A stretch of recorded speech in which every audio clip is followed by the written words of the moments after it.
Super, vous avez trouvé un travail en Suisse. Mais est-ce que vous avez une assurance chômage? La réponse dans cette vidéo.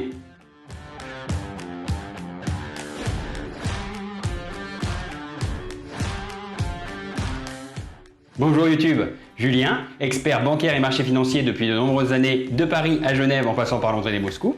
Je suis très heureux de vous faire cette vidéo qui sera dédiée aux frontaliers. Vous avez dû remarquer que quelques vidéos étaient maintenant vraiment orientées frontaliers. C'est parce que je me suis aperçu sur les chiffres sur YouTube qu'elles plaisaient beaucoup. Donc il y en aura encore quelques-unes. Je resterai aussi sur des sujets sur l'immobilier, sur la bourse. Mais c'est vrai que plus ça va, plus je m'aperçois que vu que ce sujet intéresse, c'est normal de vous proposer du contenu qui vous intéresse. Donc on est parti pour un nouveau sujet qui concernera les frontaliers. D'ailleurs, si vous avez des sujets qui peuvent vous intéresser en tant que frontalier, n'hésitez surtout pas à les mettre en commentaire. Quand on parle de la Suisse, surtout sur le marché du travail, les médias ont trois clichés.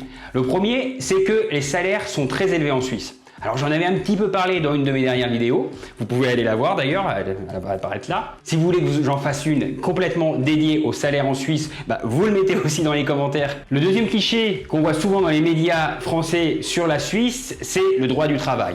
Alors il paraît que le droit du travail est vraiment très dur en Suisse, beaucoup plus dur qu'en France. Là aussi, si vous voulez une vidéo, j'en ferai une, vous le dites dans les commentaires. Et le troisième cliché sur lequel on va s'arrêter sur cette vidéo aujourd'hui, c'est la Suisse, un pays sans chômage. On va essayer de voir rapidement dans cette vidéo si cette affirmation est totalement vraie et on va répondre dans un deuxième temps à la question très importante, si vous, en tant que frontalier, vous avez droit à une assurance chômage. Le chômage en Suisse, ça n'existe pas. Cette affirmation est à nuancer. Le taux officiel au niveau confédéral, ça veut dire au niveau de toute la Suisse, était à moins de 3%, 2,8 pour les derniers qui ont été publiés il n'y a pas très longtemps. Alors quand on compare ce chiffre simplement avec le taux en France qui est de 8,1, il n'y a qu'une constatation à faire, le chômage en Suisse, il n'y en a quasiment pas. Et si vous avez fait un peu d'économie, vous savez que le plein emploi, le taux de plein emploi, c'est-à-dire que le chômage n'est pas une question, dans une société c'est 5%. Donc en Suisse on est bien en dessous et en France on est bien au-dessus. Mais attention, déjà, le chiffre au niveau suisse, au niveau confédéral, ça veut dire sur l'ensemble de la Suisse, il est à nuancer. Pourquoi? Parce que la Suisse, ce n'est pas une nation à proprement parler comme la France, c'est vraiment une mosaïque de cantons. Et la situation peut être différente d'un canton à un autre. Dans cette vidéo, vu que c'est une vidéo en français, on va s'arrêter sur les cantons francophones, en particulier celui de Genève, c'est celui que je connais le mieux. Et là, on va s'apercevoir que déjà, sur les cantons francophones, c'est souvent ceux qui ferment la marche. Le pire taux de chômage qu'on peut trouver en Suisse, il est dans le canton de Genève, là où il y a le plus de frontaliers. Ce taux abominable, il est de 4,8. Comparé encore à la France à 8,1, un peu plus que sur la moyenne nationale, beaucoup plus même, parce qu'on est quasiment à 2 fois plus. Néanmoins, là aussi, il y a des choses à nuancer. Pourquoi? Déjà, le canton de Genève, il faut savoir qu'il y a beaucoup de frontaliers, et que les frontaliers ne sont pas comptabilisés dans le taux de chômage suisse. Ils sont comptabilisés dans le taux de chômage français. Déjà, ce chiffre peut fausser notre vue du chômage pour le frontalier en particulier. Un autre chiffre qui peut être intéressant, c'est au niveau, là aussi suisse, au niveau fédéral, on s'aperçoit que les nationaux suisses, les personnes ayant la nationalité suisse, ont un taux de chômage bien inférieur aux résidents suisses. Ça veut dire les étrangers qui résident en Suisse. 2% pour les nationaux et pour les résidents, il est à 4,8 ou un peu moins de 5%. Ça ne me choque pas du tout que les nationaux aient moins de chômage que les résidents. Moi, je trouve que c'est tout à fait logique que de privilégier les personnes vivant et ayant la nationalité d'un pays. Mais ça montre bien que le chômage, ce n'est pas clairement la même chose partout en Suisse, ce n'est pas la même chose dans les cantons alémaniques, c'est pas la même chose dans les cantons francophones. Donc, ce chiffre que vous voyez souvent dans les médias de moins de 3%, faites attention. Il y a un deuxième point qui entre en jeu aussi, c'est la différence fondamentale entre l'assurance chômage française, on va l'appeler Pôle emploi pour simplifier, et l'assurance chômage suisse, les offices cantonaux d'emploi. En France, dans le système social que tout le monde nous envie mais que personne nous copie, officieusement, on subventionne le chômage. Il n'y a pas beaucoup de contrôle, il n'y a pas beaucoup de suivi, il n'y a pas beaucoup de moyens qui sont mis à disposition de l'administration de Pôle emploi pour suivre les chômeurs, pour essayer de les aider à trouver un emploi.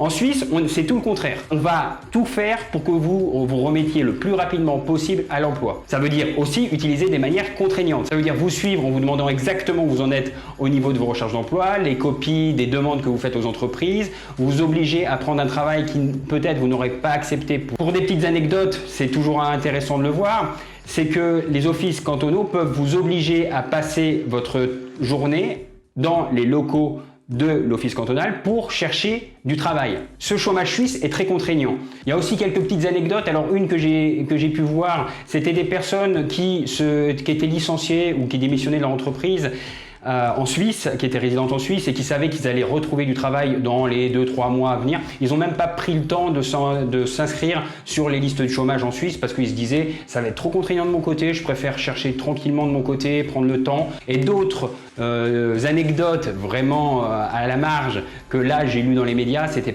plutôt en Suisse alémanique. Il faut savoir que souvent c'est fait de manière locale, ça veut dire que tout le monde sait que vous êtes au chômage parce que vous allez pointer à l'office cantonal. C'est que le chômage, c'est quand même, c'est pas bien, vous devez pas être au chômage, donc on va même pas s'inscrire sur les listes du chômage, on essaye vite de retrouver un emploi et pour se réinsérer très rapidement dans la société. Alors tout ça, bien entendu, comme je dis, ces petites anecdotes, c'est vraiment pour un peu imager ma vidéo.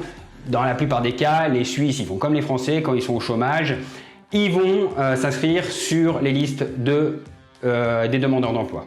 Le plus du système de chômage suisse, c'est qu'en cas de démission, vous pouvez prétendre à une allocation chômage.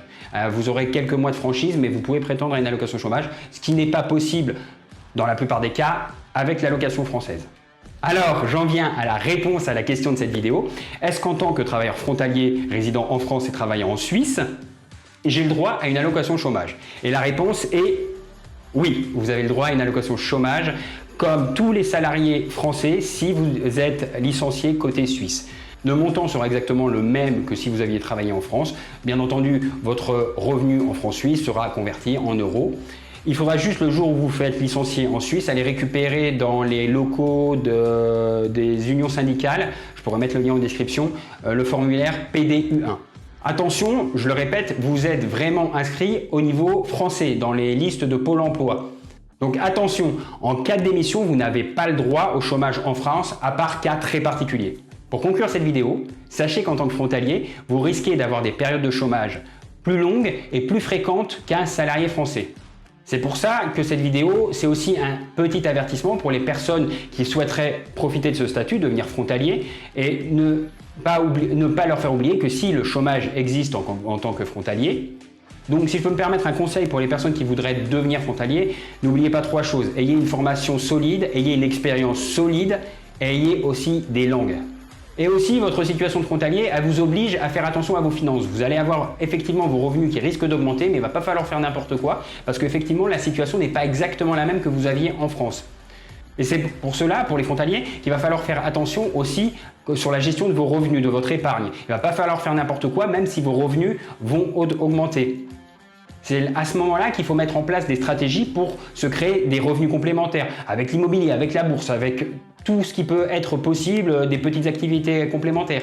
Et on ne peut pas, même si nos revenus augmentent, faire n'importe quoi avec son épargne, avec ses revenus, avec l'endettement. C'est pour cela que l'important, c'est de se former. Alors vous formez, comment vous pouvez faire?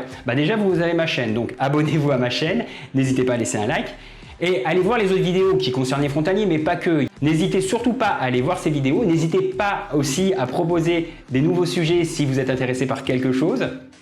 Et je vous dis à très bientôt pour une nouvelle vidéo sur Comprendre pour entreprendre.